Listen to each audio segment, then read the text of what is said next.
Hello everybody, Jamie the Board Game Man, and today we're looking at a cooperative game from the year 2016. It is called Bandido. Now in this game it's a 1 to 4 player, so you can actually play this solo as well.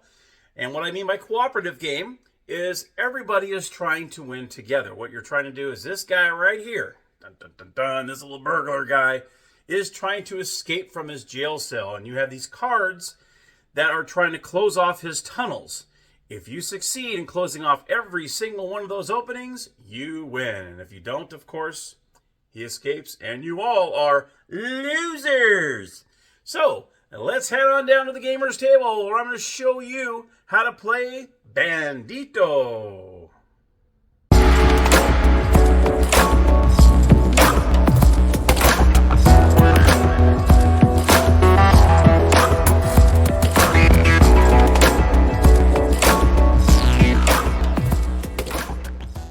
Everybody, here we are with Bandido. Let's take a look. And you can see there's not much to it, really. It's just a small little card game. That all it is. You're going to have 70 cards along with this, I think they call it the super card, I believe is what it's called. And then you also have your instruction booklet, which you see is very, very well done. It's just this little sheet right here. This side is the English side, and then you got the Spanish side and the bad side. So you do have two. And of course, Bandido is trying to escape again. Team up to stop him. So this is a cooperative game, which means that all players play together. You place your cards so that all tunnels are blocked and Bandido cannot break out of jail. So here's the setting of the starting of the game. Here's going to go ahead and place the Bandido in his jail cell. And you can see there's little tunnels here. And right now there's 5 different ways he's getting out. He's digging through this. So you got 1, 2, 3, 4, and 5 different areas. You're going to try to clog up all 5 of those areas as quick as you can. So you're going to find the super card. That's what they call it, the super card. You're going to place that in the middle of the large table, because you're going to need a large table, because this thing does expand. I know it's a small little box and small little game, but I tell you, it does take a lot of room on the table, which is crazy. So what you're going to do is you're going to shuffle all these cards. These are the cards right here, say Bandido, and you can see they have all sorts of different tunnels, different avenues, and then some of them, you can see some of them they actually close off, and I love the little hand with the flashlight. I think that's really cool. That shows, we're going to get you if we stop this tunnel. So you can see all the different pieces of these cards that show all the different tunnels, all this stuff. So what you do is you're going to shuffle these, okay, and everyone's going to start off with 3 cards. So you will say, I start off with 3 cards. This player will start off with 3 cards. It is a 1 to 4 player game, so you can play this solo if you want. And then you're going to place a stack of cards off to the side, or actually somewhere. And I don't think you want to put it right here because you're going to be building your tunnel trying to stop him. So the first player is going to look at their cards and going to determine which one of these cards they want to use. Oh my goodness. Wow, I started off really good here. Wow, okay. So let's just say, I got these two though. So that's not going to completely stop a tunnel, but at least it'll stop something. So let's just say I can do something like, let's see here. Something like this. Or maybe I can do something where along these lines where I can save that for later. And I can do something like this. Okay. And then what you do is you grab a card. Oh my gosh, look at this. Wow. And then I would put this like this. And then the second player would look at their cards and go, oh, okay. Well, I'm going to go ahead and I'll do like something like this. Okay. Or you can do something like this. I mean, as long as it matches and lines up, you're okay to do it. Okay. Let's just say he did this. You draw another card at the end of your turn, and then the next player will look to see what they have. Okay. So let's just say he's going to go ahead and play this like this. That way, this closes off this tunnel here, and they'll have to go this way. All right. And then I draw another card. Okay. And you keep doing this until eventually you close off all of the tunnels. You're going to keep you're going to keep taking turns. Let's just say I put this here. Now you can't block any others. So like for instance, I can't do that because this is another tunnel here. So that would be an illegal move. I know it matches here, but I can't have tunnels that just go into wall. Or dirt in this case, I guess you would say. So I can do something like this. Okay. Or I can do something along the lines of, let's see here.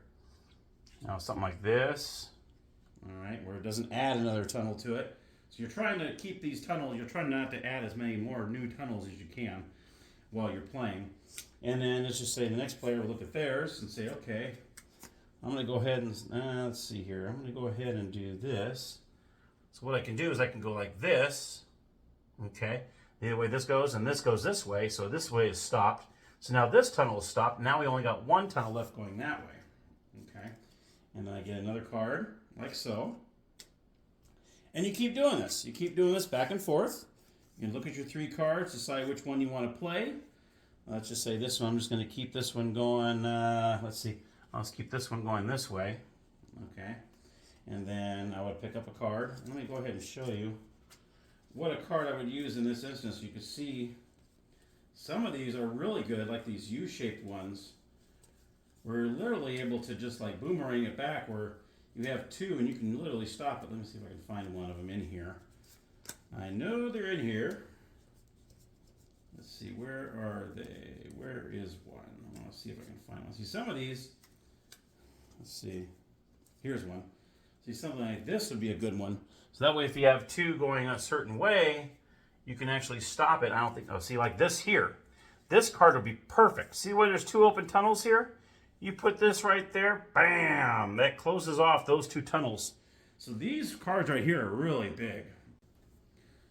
Or better yet, I would do this move and, whoops, and block these 2 off right here.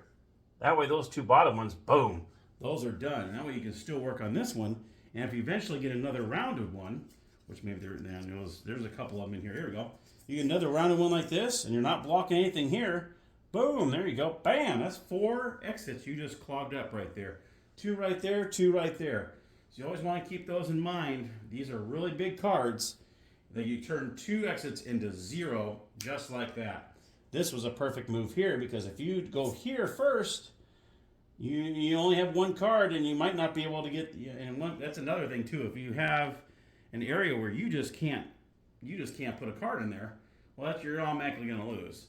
So you want to make sure this is probably a good move here is to go here first.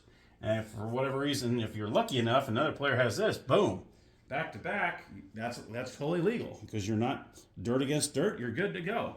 So these do not have to be going the same way. I know you see the little grain and stuff in there in the dirt. That doesn't matter. That doesn't come into play. So yeah, that would be the best thing to do in that scenario. But that, my friends, is pretty much how it works. If you are able to close off all the tunnels and you still have cards in your hand, that means you've won the game. If you've run out of all cards and there's still openings, then obviously you've lost a game. Now there is one thing that you can remember. If you have 3 cards and you just can't play them, you don't have any plays whatsoever. And that might happen. That can happen. It probably will happen. You just have 3 and you know, well, you know what, I can't use this, I can't use this, I can't use this. What you can do is you can take those 3 cards, put them in the bottom of the pile, and then take 3 new cards. Okay?